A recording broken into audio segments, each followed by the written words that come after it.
नमस्कार। मैं डॉक्टर सुषमा पांडे, सह आचार्य राजनीति विज्ञान। आज के व्याख्यान में आप सभी का हार्दिक स्वागत करती हूँ। हम बात करने वाले हैं एमए राजनीति विज्ञान स्तर पर पढ़ाए जाने वाले प्रथम प्रश्न पत्र पाश्चात्य राजनीतिक चिंतकों के संदर्भ में। और आज हम चर्चा करने वाले हैं प्लेटो के आदर्श राज्य के बारे में।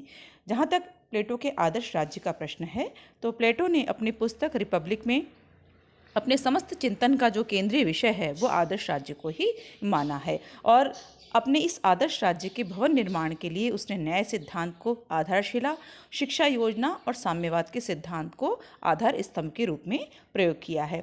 जिस समय प्लेटो ने अपने आदर्श राज्य की परिकल्पना प्रस्तुत की, उस समय यूनान में राजनीतिक और सामाजिक अराजकता की स्थिति थी और उसकी प्रतिक्रिया स्वरूप रिपब्लिक में आदर्श राज्य की परिकल्पना प्लेटो ने प्रस्तुत की।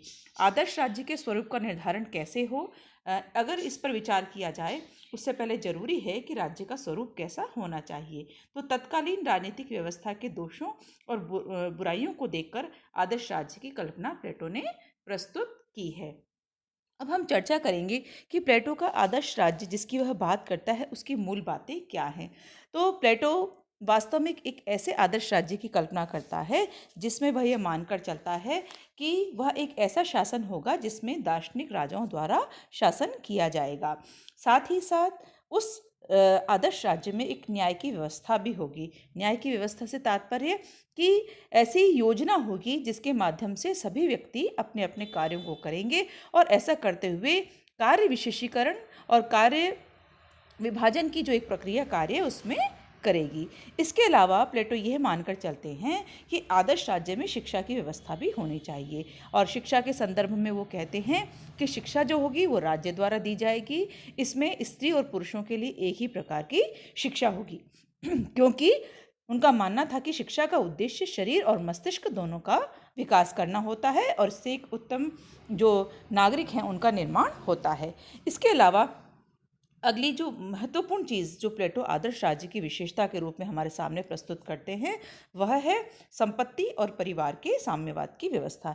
यानी साम्यवाद के रूप में प्लेटो आदर्श राज्य का एक ऐसा आधार स्तंभ प्रस्तुत करते हैं और ये मानकर चलते हैं कि शिक्षा जो है वो व्यक्ति का नैतिक विकास कर लेगी, लेकिन नैतिक विकास के साथ साथ ये जरूरी है कि एक आदर्श राज्य के जो दो वर्ग हैं यानी शासक और सैनिक हैं, इनको सीमित किया जाए। किस रूप में? इन्हें निजी संपत्ति और पारिवारिक जीवन की जो आवश्यकता हैं या उसकी जो निकटता है उससे इनको अलग रखना होगा। तो इसलिए एक ऐसी साम्यवादी व्यवस्था की वो कल्पना करते हैं जिससे कि समाज का जो संरक्षक वर्ग है और जो सैनिक वर्ग है वो परिवार और संपत्ति के मोह में रहकर अपनी भूमिका, अपने कार्य को न भूल जाए। तो इस तरह से प्लेटो के जो आदर्श राज्य की विशेषताओं के बाद अब हम बात करेंगे कि आदर्श राज्य के मौलिक सिद्धांत क्या हैं। जैसा मैंने अभी आपको पहले भी बताया कि प्लेटो अपने आदर्श राज्य की जो मूल विशेषताओं के साथ साथ कुछ अपने मौलिक सिद्धांतों की चर्चा करता है और उन मौलिक सिद्धांतों में हम सर्वप्रथम देख सकते हैं एक न्याय व्यवस्था की स्थापना या न्याय का सिद्धांत जो है वो प्लेटो के आदर्श राज्य की आधारशिला है। और साथ ही साथ वो ये मानते हैं कि राज्य जो है वो व्यक्ति का ही विराट रूप है। यानी जब हम राज्य नामक संस्था की कल्पना करते हैं तो व्यक्ति का हित उसी में समाहित है। इसके अलावा वो ये मानकर चलते हैं कि जो राज्य है उसमें शासन आदर्श राजाओं का होगा। साथ ही साथ उस आदर्श राज्य में स्त्री और पुरुषों के समान अधिकारों की बात भी उन्होंने की है। और एक महत्वपूर्ण बात जो कि एक आदर्श राज्य के रूप में वो प्लेटो स्वीकार करते हैं, वो मानते हैं कि राज्य हित सर्वोपरि है और व्यक्ति उसका एक अंग मात्र होता है। यानी राज्य महत्वपूर्ण संस्था है जिसके लिए व्यक्ति अपना संपूर्ण सर्वस्व निछावर करता है और उसके विकास के साथ ही उसका व्यक्ति का निजी विकास जुड़ता है। तो इस तरह से जो आदर्श राज्य के मौलिक सिद्धांतों की परिकल्पना प्लेटो ने प्रस्तुत की वह वास्तव में निसंदेह योजनाबद्ध अवश्य रही होगी, लेकिन उसमें कुछ कमियां विद्वानों को नजर आती हैं। पहली बात जो आदर्श राज्य की अवधारणा को लेकर के आलोचना के रूप में प्रस्तुत की गई है, उस आलोचना में बहुत सारे विद्वान हैं जिनमें डनिंग हैं, पॉपर हैं, रसेल हैं। वो कड़े शब्दों में प्लेटो के इस आदर्श राज्य की अवधारणा का जो है आलोचना करते हैं और उसकी कमियों को हमारे सामने रखते हैं। पहली जो आलोचना, जो कमी हमें दिखाई देती है, उसमें कहा गया है कि प्लेटो के जो आदर्श राज्य की परिकल्पना है वह एक कल्पना है और व्यवहारिक जीवन में ऐसा संभव नहीं हो सकता, क्योंकि जिस तरह की बात प्लेटो ने, जिस कल्पना के राज्य के निर्माण की बात प्लेटो करते हैं, वह व्यवहारिक जीवन में नहीं हो सकता। इसलिए उनके आदर्श राज्य की जो कल्पना है वह बिल्कुल एक मृग तृष्णा के समान है, स्वप्निल संसार है, एक यूटोपिया के रूप में उसको हम देख सकते हैं। तो इसलिए पहली जो बात कही गई है वो उसके स्वरूप को लेकर के कही है। दूसरी बात कि जिस तरह से प्लेटो मानते हैं कि जब न्याय का सिद्धांत होगा और न्याय के सिद्धांत के अनुसार व्यक्ति अपनी आत्मा के गुणों के आधार पर अपने कार्य करेगा, यानी जिस तरह से प्लेटो ने न्याय को अपने आदर्श राज्य का आधार बनाया था, एक आधारशिला के रूप में रखा और ये माना कि समाज में कार्य विशिष्टीकरण की योजना कार्य करेगी और व्यक्ति की आत्मा में निहित जो गुण हैं उसके अनुसार वह अपने कार्य को संपादित करेगा, जो कि वास्तविकता से परे है, वैसा संभव नहीं हो सकता।